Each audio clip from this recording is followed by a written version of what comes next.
Bonjour et bienvenue au Rendez-vous Biblio. C'est en compagnie de Michel-Olivier Gasse que nous allons passer la prochaine heure. Il est l'auteur de 3 livres, Du cœur à l'établi, De Rose à Rosa et Histoire analogue, et il forme également un groupe de musique avec sa femme Chantal nommé Saratoga. Sans plus attendre, allons à la rencontre de cet artiste qui habite la région depuis maintenant 8 ans. Michel-Olivier, bienvenue à l'émission. Merci. Tout d'abord, raconte-nous un peu ce qui t'a amené ici, dans la région d'Argenteuil. La maison. On est tombé en amour avec une maison. Mais en fait, j'ai une amie qui habite Carillon, comme moi, qui s'appelle Marie-Ève Nadeau, avec qui j'ai étudié au cégep. Puis je l'ai croisée par hasard, comme ça, à Montréal, à un moment où on cherchait pour une maison. Puis j'ai dit qu'on regardait pour une maison dans le coin de Brownsburg. Puis elle fait « Hey, c'est à côté de chez nous, ça. » Il dit, ta prochaine visite, viens prendre un verre à la maison. Puis on est allé prendre un verre chez eux après, la semaine d'après. Puis on a fait un tour de village avant de partir. On a vu une maison. Puis un mois après, on habitait là. Vous êtes tombés en amour. OK. Avant ça, tu avais habité où? Moi, je suis natif de la Gaspésie. OK. Je viens de Sainte-Anne-des-Monts. J'ai vécu là jusqu'à l'âge de 10 ans. On est déménagé à Sherbrooke. J'ai fait toute ma scolarité à Sherbrooke. C'est là que j'ai rencontré Vincent Vallière au secondaire, avec qui j'ai appris à jouer de la musique, puis avec qui j'ai parti ma carrière musicale pendant 25 ans. Puis après ça, après l'université, je suis déménagé à Montréal pour la musique, justement. Puis ma blonde puis moi, on habitait là pendant un temps. OK. Donc, tu as quand même fait le tour de la province. Je l'ai fait le tour de la province plus en tournée, là, mais Oui. Ouais, j'ai habité une couple de places. Justement, ça m'amène à ma prochaine question. Est-ce que tu t'es toujours perçu comme un artiste? Ah, c'est une bonne question. Non, je crois pas. Je crois pas. Si j'en réfère à un truc d'école primaire sur lequel je suis tombé l'autre fois qui disait qu'est-ce que tu vas faire dans 20 ans ou dans 30 ans? Puis j'avais dit, dans 30 ans, je vais avoir une femme, des enfants. Le matin, je vais partir travailler. Le soir, je vais revenir, on va souper, je vais me coucher. Le lendemain, je vais retourner travailler. Et ça va être ça pour le restant de ma vie. C'était comme quelque chose comme ça que j'ai écrit, je pense que j'étais en 2e année. OK. Fait que je suis content que ma perception de la vie ait changé. Oui. C'est une chose que je fais pas dans la vie, c'est aller travailler. Fait que je suis comme... pas dans le sens que je fais rien, mais dans le sens que ça fait longtemps que je suis un peu à mon rythme, là, puis que j'ai le luxe d'avoir des matins. Mm. Donc, ça a émergé à quel moment, ta passion pour la musique et l'écriture? Bien, c'est arrivé pas mal au secondaire, secondaire 3, je te dirais. Là, avec Vallière, on a parti notre groupe, on a commencé à apprendre nos instruments respectifs, puis ça grossit... Le tien étant? La basse. La basse. Puis ça grossit tranquillement. Puis arrivé au cégep, moi, je m'en allais dans... Je sais pas, on dirait que je me croyais pas tant que ça. Je m'en allais en psychoéducation parce que je suis bon pour écouter les gens. Je sais pas, c'est ça que l'orienteur m'avait dit. OK. Puis finalement, j'étais avec des amis qui allaient en musique, puis la journée porte ouverte, il se passe absolument rien au département de psychoède. Puis j'ai suivi mes chums au département de musique. Puis là, c'était comme un peu la fête. Puis il y avait plein de monde. Puis il y avait de la musique partout. Puis j'ai fait je pense que j'aime ça. Fait qu'à partir de là, j'ai pris des cours d'instruments avec un gars pour les 6 prochains mois pour me préparer. Donc, au cégep. Pour me préparer à aller au cégep. OK. Ouais. Mais on partait de loin parce que j'avais appris la basse par moi-même. Puis j'avais décrété, selon mes standards, que le petit doigt, il servait à rien. Uh-huh. Fait que je le mettais en arrière de mon manche, comme ça, pour jouer juste avec mes 3 doigts. Fait que quand le prof, il m'a vu, il a fait « Oh, attends, on travaillait des muscles. » Fait que là, ça a été juste de ramener ce doigt-là sur le manche. Là. Fait que je suis parti de loin quand même et j'ai réussi à faire mon chemin là-dedans. J'ai fait l'université en musique. J'ai commencé en musique, puis je me suis un peu tanné d'étudier ce domaine-là que je côtoyais pourtant. Tu sais, je veux dire, on faisait déjà des spectacles régulièrement. Puis on dirait que je suis comme parti de ce champ d'études-là pour un peu me désacadémiser mon approche. Puis je suis allé un peu au hasard encore en littérature, en fouillant les autres programmes. Fait que j'ai fini par faire un bac en littérature dans lequel j'ai pas eu l'occasion d'écrire. Pouvez-vous croire à ça? Ouais, j'ai demandé au... Ça a l'air de quoi, un bac en littérature sans écriture? C'est de la lecture. C'est beaucoup, beaucoup, beaucoup de lecture, puis d'analyse de texte, puis tout ça. Puis je me rappelle d'être allé voir le directeur du programme pour lui demander d'avoir accès à un cours d'écriture. Puis je me rappelle, c'était sur l'heure du dîner, puis il était en train d'attacher son soulier. Puis il me regarde en disant, ben il n'y a pas de cours qui se donne. Je dis, ben c'est pour ça que je viens de voir, j'en veux un. Uh-huh. Il a dit, ben il n'y a pas de cours qui se donne à cette session-ci. OK. Ça a été tout ce que j'ai eu comme réponse. Fait que j'ai pas écrit de tout mon bac, peux-tu croire? Fait que c'est vraiment par après que le geste a fini par venir, mais ça a été long avant que je me crée. Est-ce qu'il y a des textes ou des livres qui t'ont inspiré durant cette période-là d'études en littérature? Non, en fait, non. Non, c'est fascinant parce que je suis un gros lecteur, vraiment un bon lecteur depuis longtemps. Puis suite à mes études, j'ai arrêté de lire pendant 6 mois, peut-être 1 an. OK. Comme pour me purger de ce qu'on m'avait un peu gavé de force, puis de me faire croire que la littérature québécoise avait à voir avec la littérature française, quand dans le fond, on vient de l'Amérique, tu sais, on a la même langue, mais le langage, lui, nous vient de l'Amérique. Oui, c'est vrai, ça, c'est un bon point. Fait qu'on étudiait des choses qui nous ressemblaient absolument pas, tu sais. Fait que j'ai vraiment pris des distances par rapport à ça, puis après ça, je me suis remis à des programmes de lecture plus intensifs, je te dirais, tu sais, mais où ce que je savais où cibler les intérêts, puis aller chercher ce que je voulais.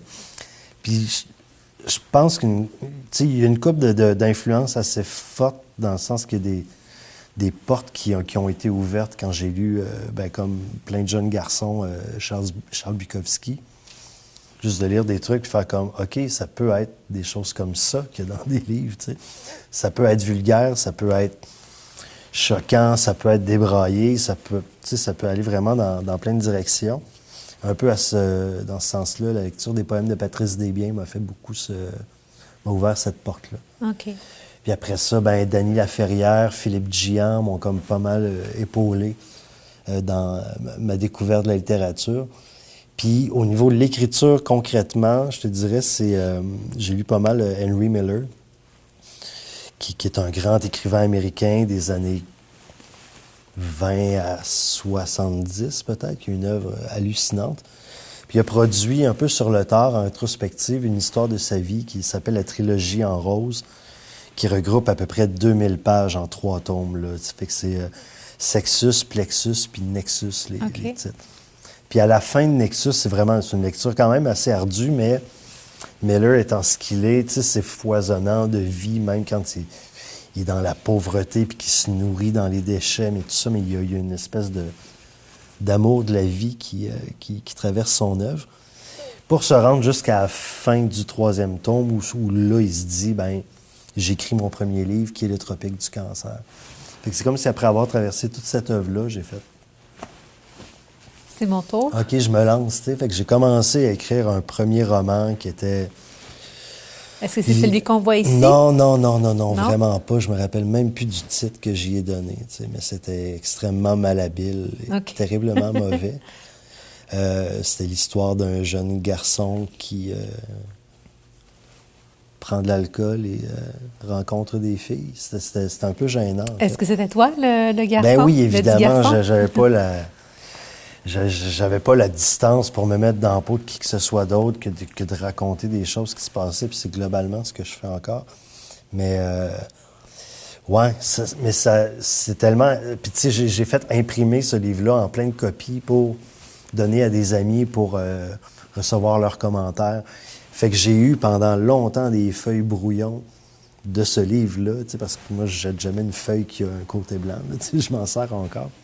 Fait que pendant des années, je suis retombé sur ce manuscrit-là en lisant des extraits, puis en faisant « Oh my God! » C'était vraiment gênant. Mais ce que je retiens de cet exercice-là, c'est que ça a libéré le geste d'écriture. C'est-à-dire qu'au début, je devais vraiment me mettre dans un contexte favorable avec des petites chandelles, tu sais, puis avoir le silence absolu. Puis à la fin, je pouvais écrire pendant que ma blonde écoutait la TV puis qu'il se passait d'autres choses. OK. Fait que ça a eu comme ça m'a un peu dégêné par rapport à tout ça. Okay. Mais l'histoire en tant que telle était terrible. Donc, comment est né Du cœur à l'établi? Du cœur à l'établi, mon premier livre paru en 2013, c'est né d'une mésaventure qui est arrivée à un de mes très bons amis. En fait, c'est le chapitre d'ouverture ou le deuxième chapitre, je crois, du livre, où, dans le fond, le gars, on va dire mon ami, se promène en vélo en ville, puis se fait comme un peu collé par un char un peu inconséquent. Finit par comme décolle, hein. Le char le prend personnel, le chauffeur du véhicule le prend personnel. Puis il s'ensuit une poursuite quand même assez violente.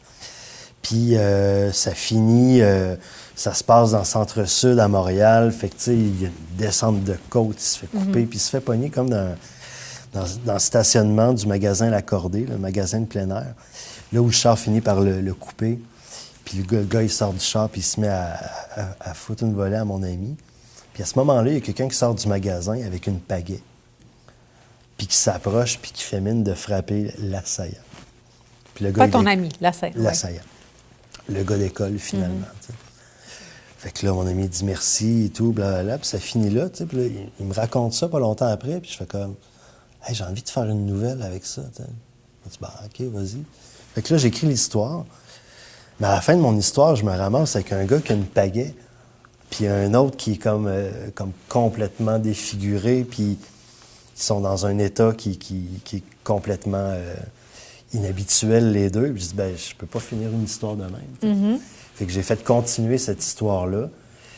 Puis le gars, il l'amène à l'hôpital, puis finalement, il revient le lendemain, puis le jour d'après, puis le jour d'après, puis ça devient comme un ami imposé, finalement, qui amène mon personnage dans plein de dédales, là.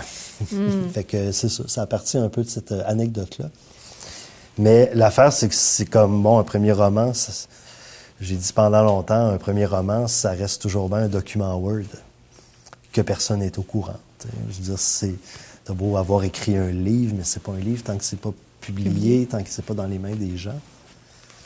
Fait que ça a niaisé pendant super longtemps, puis à un moment donné, j'ai un ami Donc, qui... excuse-moi de t'interrompre. S'il a été publié en 2013, c'est quand que tu l'as écrit? Ah, j'ai aucune idée. Je m'en rappelle plus. Dans les 5 années qui précèdent, peut-être, là, quelque chose de même. Il y a un ami qui vient super à la maison à un moment donné, dans un moment où ça fait quoi? Peut-être 1 an que je touche plus à mon histoire. Puis il me raconte cette histoire-là où ce qui est parti avec... il est avec deux chums un soir, puis ils se disent... il est genre 8 heures, puis ils font... On devrait monter à Niagara pour voir le soleil se lever sur les chutes. Maintenant. Juste comme ça? Oui. Puis ils sont partis, puis ils l'ont fait. J'ai fait... Je pense que tu viens de relancer mon histoire, mon ami. Fait que j'ai rentré ça dans mon histoire. J'étais en plein milieu de l'histoire, puis c'est parti. Ça a décollé, puis ça m'a mené jusqu'à la fin. OK. Entre-temps, comme je suis un peu... je suis pas super entrepreneur dans la vie. Là, ça me prend une raison de continuer. Je m'étais parti un blog sur Internet où je mettais en feuilleton les premiers chapitres de ce livre-là, en me disant, ben je vais avoir le temps de le finir, tu sais. Puis moi, ça me donnait un peu le boost de savoir qu'il y avait, quoi, une 10, vingtaine de personnes qui lisaient puis qui attendaient les nouveaux chapitres. Est-ce que c'est des personnes que tu connaissais? La plupart, mais tu sais, c'était dans le temps, peut-être dans les premiers temps de Facebook, ou je sais pas trop, là, un truc de même. Fait que, tu sais, ça faisait son petit chemin. Puis je sais qu'il y a des gens qui lisaient, fait que ça me mettait en confiance. Fait que là, j'avais un bon buffer de, une vingtaine de chapitres, mais le buffer, il se rapetissait, en publiant un chapitre par semaine, tout ça. Fait que ça m'a comme forcé à me rendre à la fin de mon livre, tu sais. Puis ultimement, j'ai trouvé un contrat d'édition pour... puis j'ai gardé mes derniers chapitres pour le livre. Qu'est-ce que tu as trouvé un contrat d'édition? Ah, ben tu envoies beaucoup de manuscrits à des maisons d'édition. Il y en a qui ont la décence de te répondre, qui ne te prennent pas. Il y en a qui te répondent jamais. Il y a une maison qui m'avait répondu, que je suis allé rencontrer. Puis, parallèlement à ça, il y avait mon ami Vallière, justement, qui connaissait quelqu'un qui partait de maison d'édition. Puis il nous a mis en contact, puis finalement, je suis allé avec Tête Première. Fait que Du cœur à l'établi, c'est le 2e livre qui est paru chez Tête Première. Okay. Fait que c'est encore tout nouveau. Là, OK. OK. Et tu sais, je parle de ça, puis c'est une image qui me revient en tête régulièrement. Stephen King, dans son livre Écriture, qui n'est pas un roman, mais où il parle un livre qui est en deux parties où il parle de sa relation à l'écriture puis de sa relation à la drogue parce que c'est un grand toxicomane.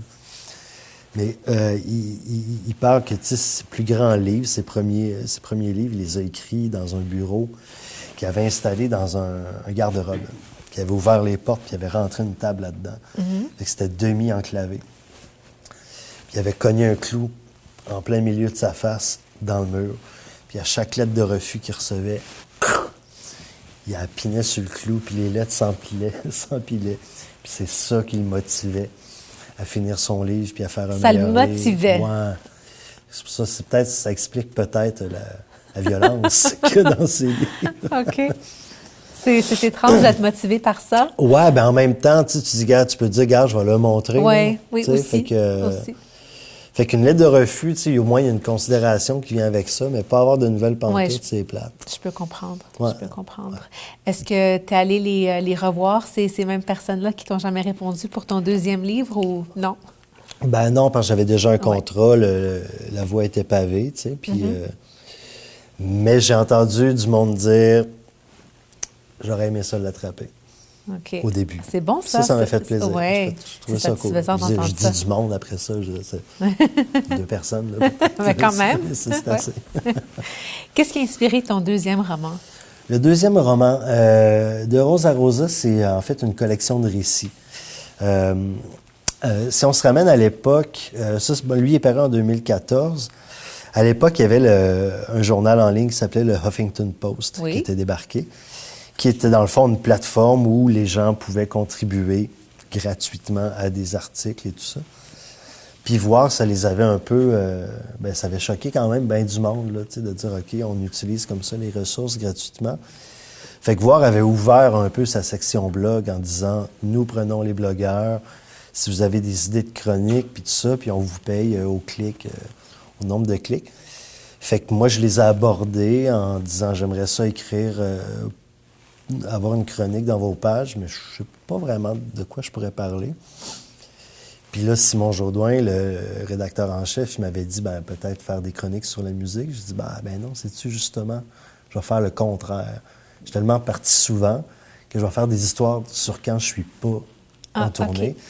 Fait que De Rose à Rosa, c'est des histoires de voisinage dans le quartier Villeray de Montréal que j'habitais. J'ai habité 2 appartements au cours de ce livre-là qui sont séparés par la rue Saint-Hubert. Fait que j'étais sur Saint-André, le royaume de Rose. Et puis ensuite sur Châteaubriand, qui était le royaume de Rosa. Rose et Rosa, c'est les vieilles voisines de ruelles qui gèrent un peu tout, puis qui ont le nez dans tout, puis qui sont un peu l'esprit du bloc. Là. Fait que c'est ça, c'est une collection d'histoires comme ça, de voisinage, d'affaires qui se passent quand je suis sur mon balcon, puis que je regarde, puis que je remarque des choses. Puis c'est une scène de théâtre, une ruelle. Il y a des gens qui arrivent, qui sortent, des choses qui se passent sous tes yeux. Puis, est-ce que tu peux nous en raconter une histoire? Je peux raconter la fois que j'avais des propriétaires pas terribles, là, qui faisaient vraiment un minimum de travaux là, dans la place, puis tout ça. Puis, à un moment donné, ma voisine d'en haut, Michel, m'avait demandé d'aller nourrir son chat, là, ou un truc de même, ou de juste être à l'affût s'il se passait des choses. Puis, il s'est mis pendant la semaine à se passer des choses. C'est-à-dire, j'entendais des bruits vraiment intenses au-dessus de moi. Puis il disait, Michel, c'est une fille seule. Là, c'est pas le genre de bruit que j'entendais habituellement. Fait que je suis finalement monté à l'étage pour voir qu'est-ce qui se passait. Puis là, je vois comme quelqu'un qui ouvre juste le store de même. Je suis soudainement vraiment sénère. Puis finalement, c'est des gars qui faisaient des rénaux puis qui changeaient la toilette puis tout ça. OK. Là, OK, bon, c'est correct. T'sais. Mais là, l'affaire, c'est que la toilette, ils l'ont descendue, mais juste sur le balcon. Puis elle niaisait là pendant vraiment longtemps. Puis Carlos, mon propriétaire, est passé à un moment donné, puis il a vu la toilette, puis il a fait... Au lieu de la descendre d'un marche qui était un peu sketch parce qu'il répare pas les marches, il a décidé de la pitcher en bas du balcon pour qu'elle s'éclate comme ça sur le trottoir. C'est comme vraiment innocent. Et à ce moment-là, la police est passée. Puis elle tournait le coin, puis elle a allumé ses lumières, puis mon propriétaire a fait « Ah, mais moi, j'étais là. » pour voir tout ça, puis l'écrire dans un livre pour qu'on ne l'oublie jamais. De Rose à Rosa, ça a été publié en 2014, Ouais. donc 1 an après Du cœur à l'établi. Tu as été capable d'écrire un deuxième roman en 1 an? Bien, c'est des chroniques, hein, fait que ça s'est comme accumulé. Puis Du cœur à l'établi, il était déjà écrit. Faut savoir aussi que le travail éditorial sur un livre dure au minimum 6 mois, mais plus facilement 1 an. Tu sais, comme tu t'envoies comme ça le manuscrit à ton éditeur, à noter, tu travailles des trucs, tu regardes, tu corriges, tu remets en place et tout ça. Fait que le livre était écrit, tu sais. Fait qu'après ça, j'écrivais, pour Rose à Rosa, j'écrivais un texte quand ça me tentait, que je publiais sur Internet. Fait que ça faisait comme juste aussi encore garder les gens au courant du fait que j'écrivais puis qu'il y avait un livre qui s'en venait. Fait qu'à un moment donné, ben c'est ça, j'ai eu l'air ultra productif, mais il y a peut-être il y a au moins 7 ans de travail dans les 2 premiers livres. Il y a eu 8 ans qui ont passé entre De Rose à Rosa et Histoire analogue. Qu'est-ce que tu as fait durant ce temps-là? De la musique. Juste de la musique. Pas mal, loin, parce que, ben c'est ça, moi, je jouais avec Vallière depuis ma tendre jeunesse. Puis à un moment donné, la tournée se terminait. Tu sais. Puis en fait, avec Vallière, ça a tout le temps été un peu un feu roulant. Il n'y a jamais eu d'arrêt. Mais là, à un moment donné, bon, il y avait eu le gros succès d'On va s'aimer encore et tout ça, puis ça a été une grosse tournée. Il décidait de prendre comme une bonne année de pause, là, tu sais, avant de se remettre au travail. Fait que moi, tout à coup, je me retrouvais comme sans tournée, sans travail, puis ma blonde, Chantal Archambault, qui avait sa carrière solo aussi, elle aussi, sa tournée arrivait à terme. Quand on était là, bon, on fait quoi, tu sais? Fait que là, ma blonde a dit, parce que c'est elle qui a les idées dans la vie, là, elle a dit... ben, on peut se partir en band, juste les deux, puis genre, on fait des tunes de moi, on fait des tunes de ton band, parce que j'avais un band à moi aussi dans lequel j'écrivais des chansons qui s'appelait Kaloun Saloon, un band de musique country folk. On a fait ça, on a grappillé une couple de tunes de nos amis, puis on a écrit 4-5 chansons, puis on a lancé un mini-album, puis finalement, on a fait une tournée au-dessus de 100 spectacles. Wow. Avec un mini-album, ça arrive quand même pas souvent. Là. Dans 100 villes différentes? Bon, on t'a retourné une couple de places, Okay. là, mais ouais, quand même. Là. Puis c'est ça, la formule, en fait, de Saratoga, c'est moi qui joue la contrebasse, ma femme qui joue la guitare, on chante les deux. Puis c'est tout.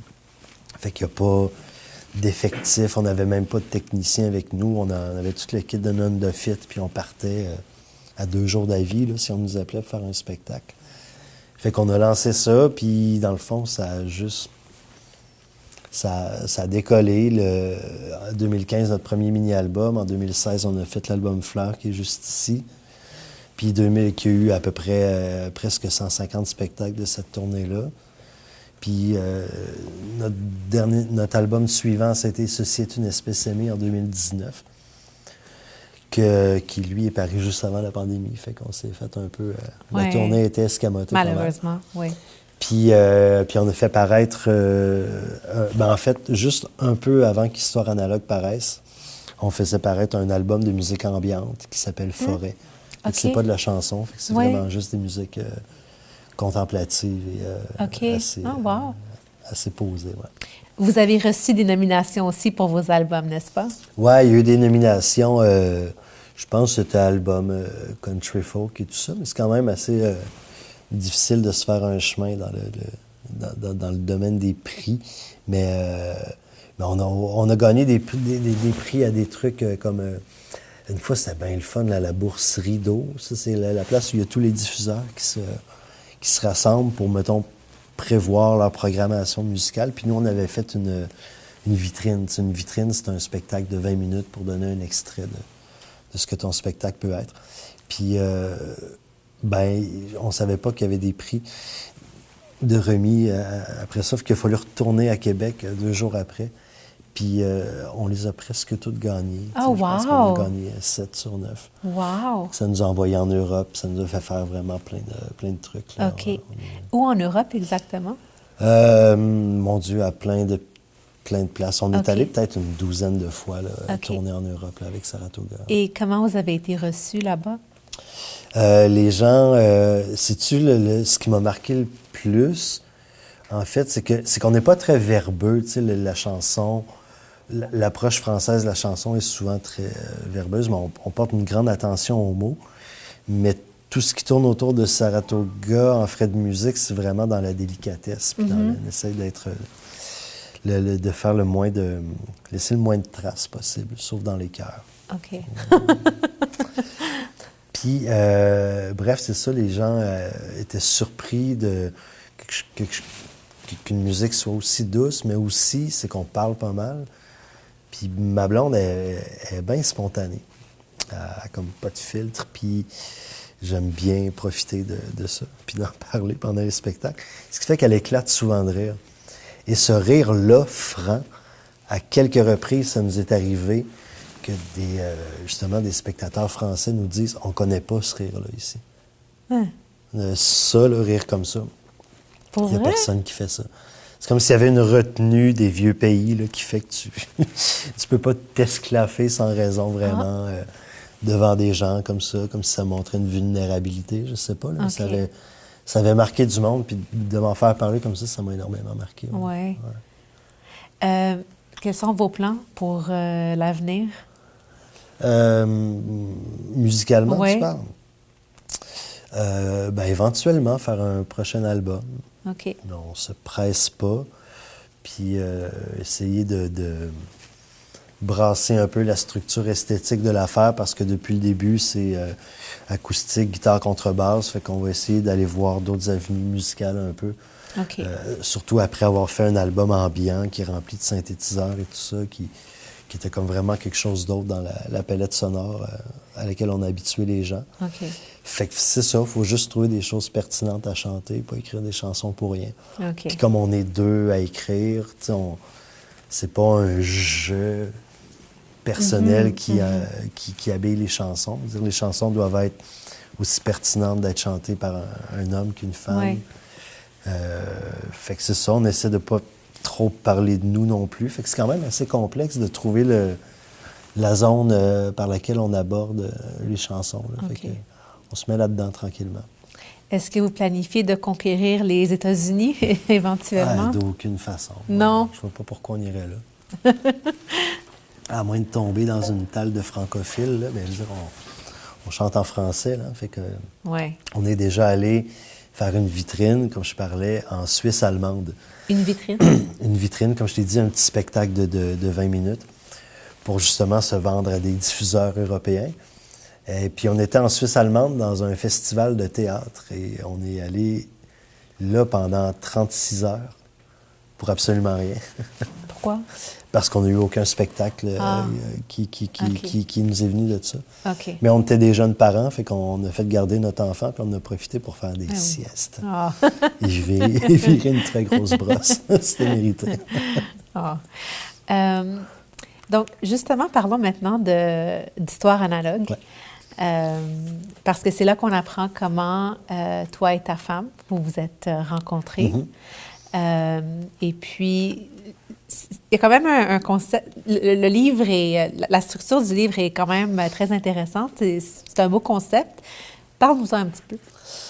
Un peu à l'image de Rosa Rosa qui a été paru en chronique sur le site de Voir. Là, c'est Urbania qui m'a abordé pour ce livre-là. Ben, pour ce livre-là. À la base, en fait, Urbania avait une page qui s'appelait Urbania Musique. Puis il m'avait demandé de faire des textes parce que, bon, il suivait mon compte Instagram. Puis, bon, moi, sur Instagram, je mets pas des photos de moi, mais des photos des disques que j'écoute avec un commentaire plus ou moins pertinent, plus ou moins relié à la musique, dépendant de comment je file à ce moment-là. Puis c'est en se basant là-dessus qu'ils m'ont demandé un peu de me prêter au même exercice, mais avec des textes un peu plus étoffés, mais on dit un 5 à 700 mots à peu près. Parution hebdomadaire, donc un texte à chaque semaine comme ça. Fait que ça m'a demandé quand même une bonne rigueur d'écriture, surtout qu'on en était à ce moment-là en train d'écrire notre album, Ceci est une espèce aimée. Fait qu'on était vraiment sur deux plans, puis Moi, il fallait pas que je niaise, là, tu sais, parce que, bon, j'avais un livre, un texte à rendre le jeudi tout le temps, puis... fait que ça a été un super bel exercice. Puis, à un moment donné, on est rentré en studio, puis j'ai fait... regarde, je vais suspendre ça un peu, parce que là, j'aimerais me concentrer sur la musique. Mais je me retrouvais avec une base de à peu près, 25 textes déjà, puis j'ai dit, ben OK, c'est une bonne... c'est une bonne aire d'aller pour un livre. En fait, c'est mon projet depuis le début. Fait que les textes, dans le fond, c'est... chaque texte porte le titre d'un album. Puis j'écris une histoire que, au fur et à mesure, dans mon écriture, j'essayais de parler le moins possible de la musique que je disais. Parce que je veux pas faire des critiques musicales ou des analyses ou des trucs comme ça. Ça m'intéresse pas du tout, mais je veux dire, c'est des histoires de mélomanes, de gars qui ont une collection de disques, puis qui met tout le temps des disques à la maison, puis qu'est-ce qui se passe dans la vie quand il y a de la musique qui joue, tu sais. Ça devient nécessairement des trames sonores de n'importe quelle chose qui peut se passer dans la vie. Chaque musique nous rappelle un souvenir comme ça, puis ça résonne différemment chez chaque personne, tu sais. Tout le monde aurait pu écrire ce livre-là de façon différente, mais tout le monde a des histoires reliées à la musique. Fait que j'ai décidé de m'y mettre, puis plus ça allait dans l'écriture, plus les textes que j'ai faits par la suite, qui n'ont pas été publiés sur Internet, j'ai essayé justement de parler le moins possible de la musique. Des fois, c'est peut-être juste ce qui joue en bruit de fond pendant qu'une chose se passe, ou c'est peut-être... Des fois, on en parle juste à la fin de l'album, tu sais. Fait que c'est pas parce que... Je voulais qu'on aborde ce livre-là en se disant pas ah cool, un texte sur Dr. Dre, j'aime ça. Non, mais si t'aimes Dr. Dre, t'aimeras peut-être pas mon texte parce qu'il parle pas il parle de mon filleul, mon texte sur Dr. Dre. Oui, tu lui as donné, tu as offert le disque de 2001 Ouais, non, je lui ai pas offert finalement non? parce que ma blonde, elle m'a renvoyé elle m'a renvoyé parce qu'elle dit 11 ans, là, tu sais, fait que là, c'est un peu trop intense. Mais fait que c'est ça, fait que c'est pas tant parce que t'aimes l'artiste qui est à l'honneur que tu vas aimer le texte en particulier, tu sais, tous les textes valent la peine, même si on n'a pas aucune idée de la personne de qui est question là, dans le texte. Là. Ton premier chapitre est intitulé Shadé. Ouais. Donc, pourquoi? Parce que j'adore Shadé. Oui. Tu dis de vivre avec une certaine amertume, de ne pas faire partie de ce groupe. C'est à ce point-là que tu dis. Ouais. Non, c'est ça. C'est comme un fantasme que je cultive, des fois, de vivre dans une vie parallèle puis de me dire que c'est moi, son bassiste. Ça doit tellement être magnifique. Depuis 1984 que je serais là, puis je serais avec elle. Puis non, il n'y a pas, je sais pas, il y a une espèce de grâce, d'élégance, de qualité, une grande beauté, puis ça vieillit bien. C'est pas toutes les musiques des années 80 qui vivent bien. L'album dont je traite ici date de 2000. Puis... mais c'est ça. Fait que c'est juste une espèce de fantasme. Puis, je veux dire, au final, je suis juste dans le salon, tout seul, en train de jouer de la bass dans le vide. Fait que c'est ça. J'essaie de ne pas me mettre de filtre, puis au risque d'avoir l'air un peu con. Là, OK. Et puis, si je ne me trompe pas, tu travailles présentement sur la suite du livre. Ouais, bien, une genre de suite, dans le sens que j'ai envie d'étoffer le concept un peu. Là, ce sera... Il n'y aura aucune... En fait, c'est que la chronique Internet a dicté un peu le format des textes de ce livre-là. Fait que c'est des textes de 2 à 4 pages environ. Là, j'ai envie peut-être de faire des 8-10 pages. De rester quand même dans quelque chose de concis. Parce que c'est vraiment le fun de travailler la concision en littérature, je trouve. Mais de pouvoir m'étaler un peu, des fois, de pouvoir prendre juste pouvoir emprunter, là, prendre une parenthèse, puis juste pouvoir ramener, toucher à d'autres éléments pour faire un tout, puis que plusieurs choses soient mises en relation. Mais j'ai envie de m'étaler un petit peu plus sans dire que je pars en grande. OK. Puis peut-être aussi pas nécessairement rester dans les histoires de musique, mais pas nécessairement basé sur un album. OK. J'ai plein d'autres histoires que j'aimerais raconter, mais après ça, il y a toujours moyen de ramener ça à un album d'une façon ou d'une autre. Là. Mais je trouve que c'est une niche qui n'est pas... dans laquelle je suis bien, en fait, puis qui n'est pas surexploitée non plus. Il n'y a pas énormément de musiciens professionnels au Québec qui donnent dans la littérature. Fait que je trouve ça le fun de donner cette fenêtre-là aux gens. Tu sais, parce que dans le fond, je suis un collectionneur, pas, je dirais pas hardcore, mais tu sais, je mets beaucoup de temps, d'argent et d'implication dans le fait de découvrir des nouvelles musiques sur une base régulière et de, tu sais, ça, dépenser des montants que je vais taire dans cette collection. Mais aussi dans le fait de l'aborder d'une façon professionnelle aussi. Fait qu'il y a comme... Il y a l'amour, puis le travail, puis tout se rejoint à quelque part là-dedans. Puis même si j'écris des chansons avec ma femme, mais je veux dire, mon moteur créatif, moi, c'est mon véhicule créatif, c'est plus la prose. C'est ça. J'ai plus de facilité à écrire un texte de 10 pages qu'écrire une chanson avec 2 couplets. Vraiment. OK. Tu enregistres présentement aussi la version audio de ton livre. Ouais. Comment ça se passe? Bien, en ce qui me concerne, c'est passé. J'ai fait mes bouts. Je trouve que c'est un exercice... en fait, je tenais à être le narrateur du livre parce que le jeu, c'est clairement moi. Là. Il n'y a pas de filtre. J'aurais pas prêté ce jeu-là à personne d'autre.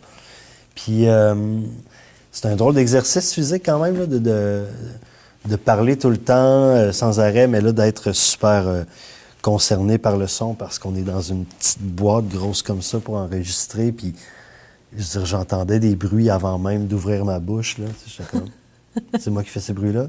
Puis le technicien dit, je te confirme que c'est toi. J'étais comme, oh my God, comment je fais ça? Fait qu'à un moment donné, c'est ça, il faut comme se gérer, puis bon, arrêter, reprendre des phrases et tout ça. Mais là, tout a été enregistré en quoi? J'ai fait 7 heures en tout d'enregistrement. Bien, ça ne fera pas un document de 7 heures, mais j'ai fait 2 sessions de 3 heures puis une de 1 heure. Je dois retourner faire des retouches après parce que les autres, ils vont comme dire, ah, ici, il faudrait peut-être reprendre ce bout de phrase-là et tout ça. Après ça, j'ai fait faire des musiques par un de mes bons amis. Fait qu'on va comme placer ça. Puis, donc ça va être une expérience un peu différente de la lecture. Ben en fait, c'est que, je veux dire, les musiques, il n'y a pas de la musique de façon omniprésente parce que ce serait un peu... j'ai pensé un temps mettre des extraits des musiques dont je traite, mais au final, ça fera un tout un peu éclectique. Okay. Fait que j'ai demandé à mon ami de me faire un thème puis des déclinaisons de ce thème-là pour habiller un peu le cours du document. Fait que j'ai bien hâte, mais tu vois, je sais pas, j'en écoute même pas des livres audio. J'aime bien trop lire des livres papier, puis faire ça à mon rythme, puis avec les voix que j'ai envie d'entendre. Et puis, ben c'est ça, comme quand je consacre du temps à écouter quelque chose, c'est de la musique. Fait que je sais pas tant que ça comment c'est ce genre d'expérience-là. Fait qu'on va faire quelque chose de personnel, puis qui, j'ose croire, va me ressembler. Là. OK. Est-ce que tu planifies enregistrer des versions audio pour De Rosa Rosa et Du cœur à l'établi? Ça va dépendre des gens qui payent pour. Ah, OK. C'est pas moi qui décide ça, mais c'est sûr que les compagnies de production privilégient les produits plus récents. Là. Fait que, OK. Mes vieux livres sont...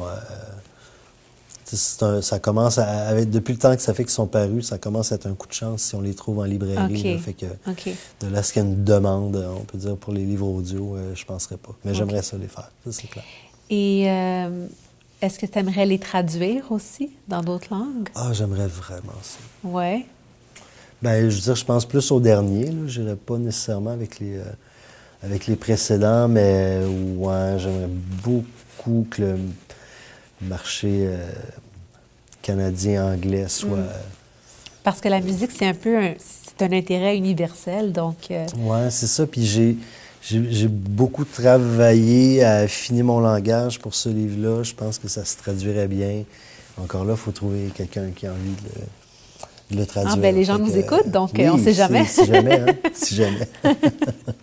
Quels sont tes autres projets pour les prochaines années? Mes autres projets, bien, à part la musique et la littérature, mes projets, c'est pas mal essayer d'avoir un beau jardin, essayer de passer du temps en forêt le plus possible, apprendre les noms T'es des dans la bonne champignons région comme pour du ça, monde. ouais. Ouais.